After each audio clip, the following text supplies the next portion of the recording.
Olá, tudo bem? Esse é o canal Conversa de Violonista. Para o pessoal que está chegando no canal agora, este vídeo é uma continuação de um outro que eu fiz, que foi publicado agora, acho que no sábado passado, a respeito do Tratado de Fernando Sor. Eu estou fazendo um comentário de uma parte do Tratado do Fernando Sor, em que ele faz uma série de resumos, assim, ele faz um conjunto de máximas, né, que ele escreve que pretende resumir tudo que ele falou ao longo do tratado. São 12 indicações, né, são 12 conselhos, vamos dizer assim, uma espécie de 12 mandamentos, como se fosse assim, um dodecálogo de atitudes que o violonista devia ter para que ele se desenvolva aí com o máximo de eficiência possível, né?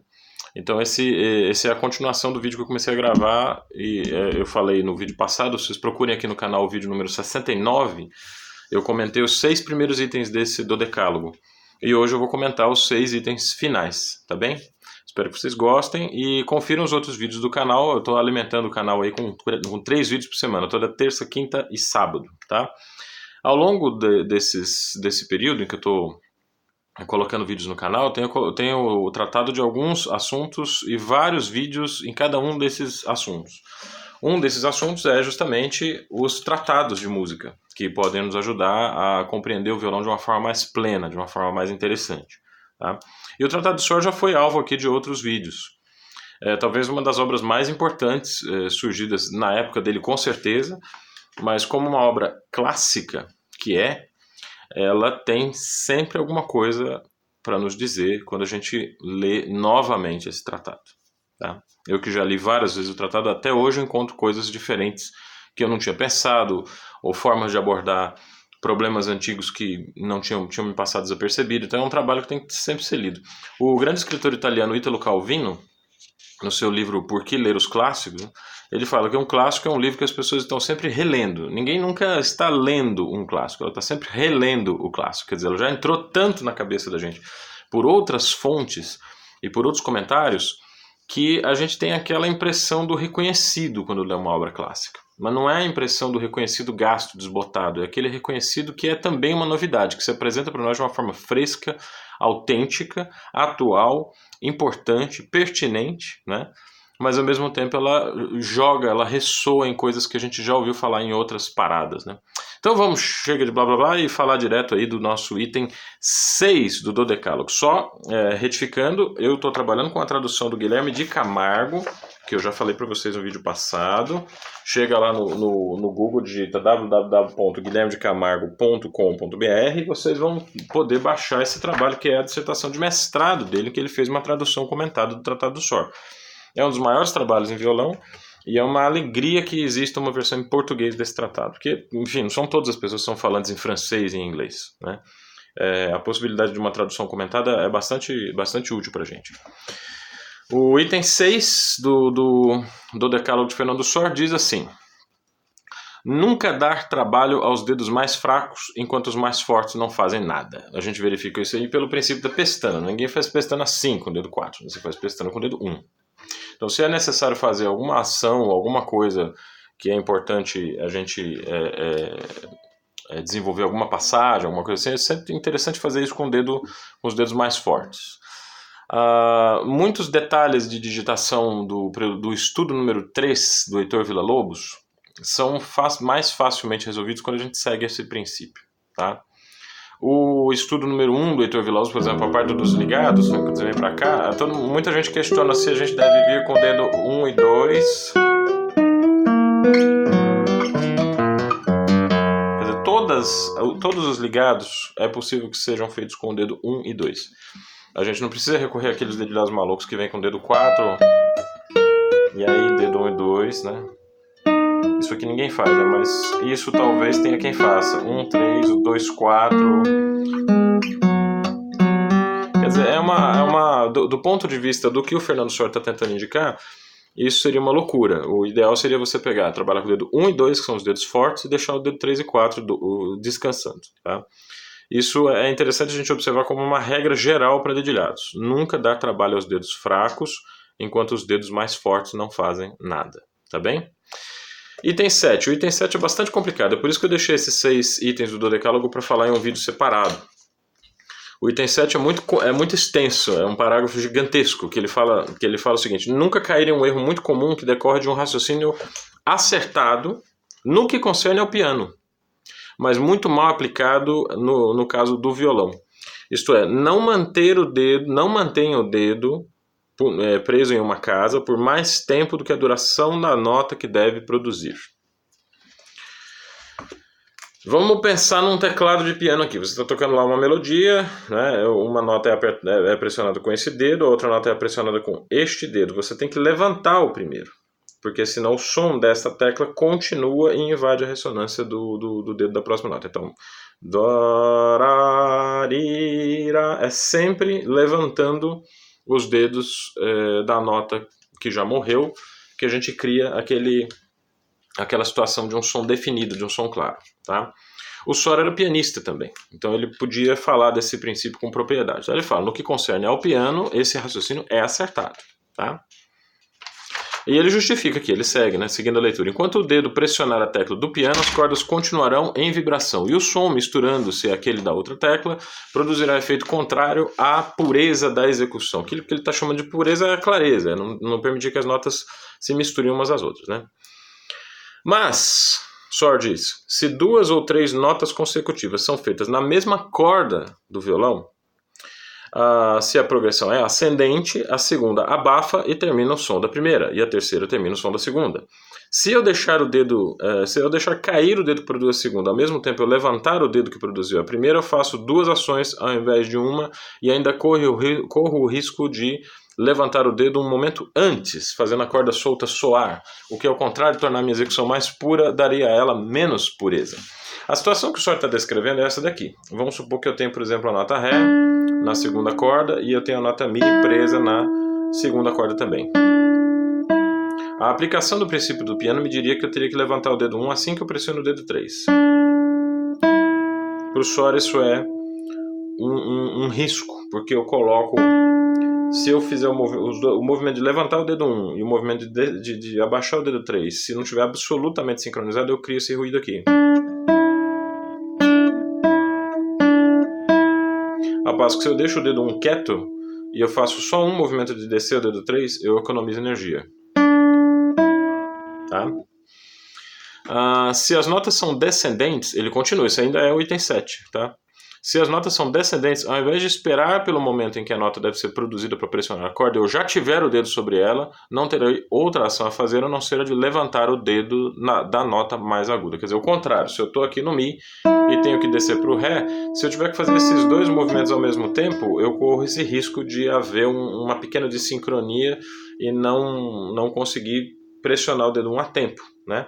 Ao contrário, o Sor recomenda que a gente mantenha os 2 dedos pressionados e só faça o movimento de levantar o dedo 3. Esse princípio é muito discutível, tá? O problema da sincronia entre a mão direita e a mão esquerda é um problema que está sendo discutido há muito tempo, é uma questão que foi crucial para o Odair Assad, é um tema para o Sérgio Abreu, e eles recomendam um princípio exatamente o contrário, que a gente trabalha a sincronia entre a mão direita e a mão esquerda e a sincronia entre os dedos, entre o movimento de levantar e abaixar, para que a gente consiga ter uma técnica limpa e com o máximo de economia de movimentos possível. O que eu acho que justifica o Sor pensar da maneira como ele pensa é que os dedos, para ele, não podem ser pressionados com força. Então não faz muita diferença se eu estou com o dedo 4, por exemplo, pressionado junto com o dedo 3, ou se eu só estou com o dedo 4 sem o dedo 3 pressionar junto. Para ele é a mesma coisa. Não daria mais trabalho manter 2 dedos pressionados em uma corda se eu preciso deles em um momento muito próximo. Tá? Então é um princípio que a gente poderia discutir, mas nós estamos ainda dentro da lógica de funcionamento da poética de Fernando Sor, que é o de economizar o máximo de movimentos possível. Eu acho que o advento do violão, né, esse violão maior, esse violão com cordas mais tensas, o violão com ação mais alta, o violão com cavalete de osso, porque o violão do Fernando Sor era só amarrado aqui e vinha direto, ele não tinha esse rastilho, tá? Tudo isso fazia com que fosse um instrumento muito mais leve. E talvez a gente devesse fazer algumas adaptações na técnica do Sor, especialmente no item 7 do seu Dodecálogo, certo? Mas mesmo assim, quando a gente consegue entender o princípio pelo qual ele escreve o que escreve, o processo de raciocínio dele passa a ser muito mais importante até do que o resultado que ele atingiu. E esse é o 12º item do seu decálogo, mas eu vou comentar mais no final. Antes, vamos passar para o item 8, que é também um parágrafo gigantesco. Eu não vou ler esse parágrafo, tá? Eu vou deixar para vocês lerem, porque é um material que está disponível na internet. Mas, dito em linhas gerais, ele fala o seguinte, que a gente tem que evitar um movimento lateral com a mão esquerda quando estiver tocando passagens descendentes. Que movimento lateral é esse? Ele explica claramente que quando a gente toca essa sequência de notas, é esse o exemplo que ele dá, Lá, Sol, Fá sustenido, Mi e Ré.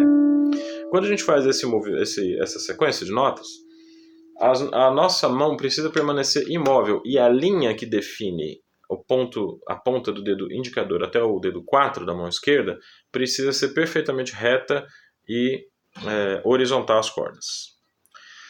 Alguns violonistas, diz o Fernando Sor no item 8 do seu dodecálogo, quando levantam o dedo 4, o fazem com o braço e com o dedo 2 também. Então a mão vai afastando os dedos cada vez mais da posição natural, da posição em linha reta, né? Essa linha já não é mais paralela às cordas, é só você pegar uma caneta ou uma lapiseira leve assim para você verificar como que essa linha pode se distanciar, né, das cordas. E quando ele precisa, depois de ter tocado o Mi solto, fazer com que o seu dedo 2 volte e toque o Ré, ele pode voltar na posição horizontal. Nessa posição eu estou abafando a primeira corda. Se eu precisar que ela soe mais para frente, eu vou ter o trabalho de recolocar totalmente a minha mão na posição. Tá certo? Isso é um princípio que o Carlevaro, quase 150 anos depois de Fernando Sor, vai determinar como sendo o princípio do posicionamento longitudinal, né? Quer dizer, o princípio que os dedos ocupam um espaço bem pequenininho aqui, ó, pertinho das cordas, né? E eles vão cair só o mínimo necessário, sem que precise usar o pulso para ficar ajustando cada dedo. É um outro princípio de economia de movimento que eu acho que é bastante válido para hoje também, tá? É interessante a gente se lembrar que alguns relatos do Carl Czerny a respeito da técnica de Beethoven lembram que a mão de Beethoven, quando ele tocava piano, parecia assim a pata de um urso. Quer dizer, os dedos eles ficavam curvos e próximos às teclas do piano. Esse parece ser um princípio universal de economia de movimentos. Fazer a mão esquerda se acostumar a uma posição em que ela está próxima das cordas. E evitar que o pulso tire os dedos dessa posição próxima. Tá certo? Isso é um princípio bastante interessante que eu acho que nós devemos observar quando somos estudantes. Devemos observar também quando somos professores como é que está a mão dos nossos alunos. Existe excesso de movimento? É claro que o iniciante ele tem uma mão esquerda um pouco destrambelhada mesmo. A gente precisa esperar para que a mão se tonifique. Mas o professor precisa encontrar a medida desse destrambelhamento e sempre lembrar o aluno, olha, mantenha a mão próxima, mantenha os dedos pertinho, mantenha a linha reta aqui entre o indicador e o dedo 4, tá? Essa é uma coisa que é um aviso bastante importante para professores e para nós mesmos, né? O item 9 do decálogo é um outro item que talvez seja um pouco discutível. O Guilherme de Camargo até coloca uma nota de rodapé para discutir, mas eu tenho que dizer para o Guilherme que eu concordo com o Sor, tá?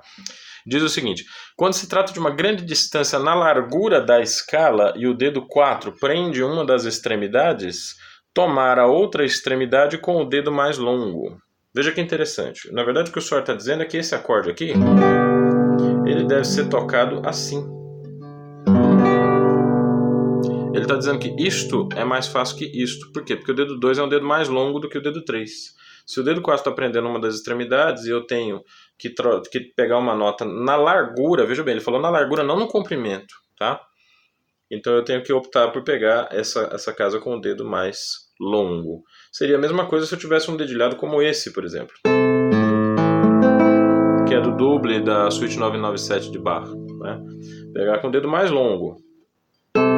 Não, o Sor não gostaria que a gente pegasse com o dedo 1, que seria o dedo mais curto, apesar do dedo 1 me aproximar um pouquinho mais do dedo 4, né? Mas ele sugeriria o dedo mais longo, que é o dedo 2, que é uma coisa que a gente pode discutir, né? Não sei, tocando as duas possibilidades, eu acho possível que seja mais fácil fazer com o dedo 2, porque a mão fica mais estável, sabe? Ou seja, quando o meu dedo 4 está preso em algum ponto, né, um lugar muito distante desse ponto é mais facilmente atingido com o dedo mais comprido. O Sor tem razão, né? Isso me permite uma movimentação um pouco mais ergonômica da mão esquerda. Tá? O Sor é um cara que, ao longo do tratado dele, ele fala muito em geometria. Então ele traça linhas entre os dedos, a mão, tem vários desenhos, vários detalhes ali de posicionamento que são realmente muito interessantes, mas são muito confusos, muito difíceis de entender. A gente precisa de muita paciência para ler esse tratado e conseguir entender ali o que realmente ele está querendo dizer por trás de todas aquelas informações de geometria. Tá? Nesse caso, no item 9, eu concordo com ele. Né? O item 10 é bastante parecido com o item 9, ele fala de um problema parecido que está relacionado a aberturas e faz eco com um conselho que o David Russell deu em 100 tópicos técnicos que está publicado na revista Violão Intercâmbio, tá bem? Se vocês quiserem, depois eu posso deixar esse link aí na descrição do canal. São 100 conselhos que o Russell dá, e um dos conselhos do Russell a respeito de abertura, o Sor já tinha falado no item 10 do seu decálogo. Vamos ler esse item 10 que é curtinho. Quando se trata de uma abertura, consultar a posição menos incômoda para o dedo mais fraco e impor a tarefa ao mais forte. Então, uma abertura é uma coisa muito simples. Vamos pensar aqui do Sol a partir desse Si. Né? Como é que eu penso essa abertura? Eu vou pensar essa abertura como se eu estivesse na terceira posição e aí esticasse o dedo 4. Ou eu vou pensar essa abertura como se eu estivesse na quarta posição e aí esticasse o dedo 1. Em passagens melódicas, pode ser que não faça muita diferença, porque nós estamos em um caminho, né? Quer dizer, a mão precisa ter essa flexibilidade, ela precisa se ajustar gradualmente às posições que eu preciso pegar. Mas se forem movimentos, se forem passagens, né, que é necessário, quer dizer, aqui eu tenho um Si e um Fá natural. Os malandros aí podem dizer assim, professor, por que você não pega o Si com o dedo 2 e o Fá natural aqui na quinta corda? Engraçadinhos. Há situações em que a gente pode precisar dessas duas notas aqui. A questão é se eu penso esta abertura a partir do dedo 1, se distanciando de uma quarta posição, ou se eu penso essa abertura com o dedo 4, se distanciando, eu penso essa abertura a partir da terceira posição, com o dedo 4 distanciando da mão. Se eu seguir o item 10 do decálogo do Fernando Sor, a situação me parece bastante fácil de resolver. Eu tenho que pensar a partir da quarta posição com o dedo 1 esticando, tá certo? Muitas vezes a questão da abertura, assim, de qual é o dedo que está fazendo a abertura, é uma questão realmente de análise de ponto de vista. E a mesma abertura pode ser feita de maneiras mais simples ou de maneiras mais difíceis. A maneira mais simples é pensar que o dedo mais forte está se distanciando do posicionamento básico, tá certo? Não sei se todo mundo entendeu isso aí, se ficou claro. Qualquer coisa escreve aí nos comentários que eu posso abordar esse tema de maneira mais focada e talvez até trazer alguns exemplos da literatura do violão, tá? Item 11, o 11º item do decálogo de Fernando Sor. Quando é necessário dar à linha da extremidade dos dedos uma posição paralela aos trastes, ao invés de às cordas, fazer com que essa mudança dependa antes do cotovelo que do movimento do pulso. Eu vou até reposicionar a câmera aqui, para vocês entenderem o que o Sor está querendo dizer. Quando é necessário dar aos dedos um posicionamento paralelo aos trastes, ao invés de às cordas. Quer dizer, aqui os meus dedos estão posicionados em relação às cordas, tá correto? Se eu tivesse que tocar, por exemplo, esse acorde de Lá maior, acontece exatamente o contrário. Os meus dedos estão posicionados na altura, paralelos aos trastes. Ele pede para que isso não seja feito amontoando os dedos dessa maneira e nem curvando demais o pulso como essa forma, mas fazendo o movimento com o cotovelo. Não sei se vocês perceberam lá atrás, né, como é que o meu cotovelo está posicionado. O posicionamento normal, digamos assim, seria este. Se eu toco o acorde de Lá maior, eu tenho que jogar o cotovelo para o lado e posicionar. É claro que esse ângulo é muito feio. Vocês devem estar achando, nossa, que movimento exagerado. Mas o Sor, de novo, nesse ponto aqui, ele também tem razão. Não é só pulso e dedos que contribuem para que a técnica seja ergonômica. O cotovelo também vai contribuir para isso. Cada vez que eu tenho mais de dois dedos para cima numa mesma casa, eu preciso pensar se o meu cotovelo pode ajudar naquele posicionamento. Tá? E aqui está resumido o princípio da escola carlevariana. O que Carlevaro previu para a mão esquerda, tudo que ele escreveu em termos de técnica de mão esquerda, é um desdobramento do 11º mandamento do Tratado de Fernando Sor. Quer dizer, ele conseguiu antecipar aí todos os princípios da técnica carlevariana. Em outros pontos do tratado, ele volta para esse assunto e a gente percebe que o pensamento do Carlevaro estava todo ali contido já no Tratado do Sor em 1830. Tá? Isso não significa que o Carlevaro fez um plágio. mas apenas que o Sor era um compositor, um violonista, um didata, um professor, um pedagogo, que estava ocupado de questões que se revelaram bastante duradouras. Até hoje a gente ainda consegue aplicar os princípios desse tratado e funcionam muito bem. 12º e último mandamento: dar muito valor ao raciocínio e nenhum valor à rotina. Então, atenção, violonistas que estão acostumados a tocar há muito tempo de um mesmo jeito. É importante que a gente esteja sempre pensando a respeito das nossas técnicas, porque ninguém tem a técnica perfeita. A gente sempre tem algum probleminha, alguma questão que a gente deixa de lado e é necessário que a gente recupere o processo que criou essa técnica, o processo que consolidou essa técnica, para ir limpando aos poucos os problemas que a gente pode ter deixado para trás. Por isso que é necessário dar um valor ao raciocínio, ao pensamento, ao questionamento. O Tratado do Fernando Sor é muito iluminista nesse sentido, ele é muito racional e ele dedica uma parte grande assim, ao longo de todo o tratado para descrever processos de dedução lógica para definir os seus critérios. E essa dedução, esse processo de dedução lógica acontece por aspectos que não são inerentes ao instrumento ou à técnica propriamente dita, mas a princípios de anatomia, de ergonomia e de geometria. Tudo que ele fala a respeito da qualidade dos instrumentos, qualidade de cordas, qualidade do toque, qualidade do som, facilidade de mão esquerda, há uma inteligente utilização da mão direita, tudo isso é baseado nesses 3 fatores, né? A anatomia, a ergonomia e a geometria. É o que ele chama de raciocínio.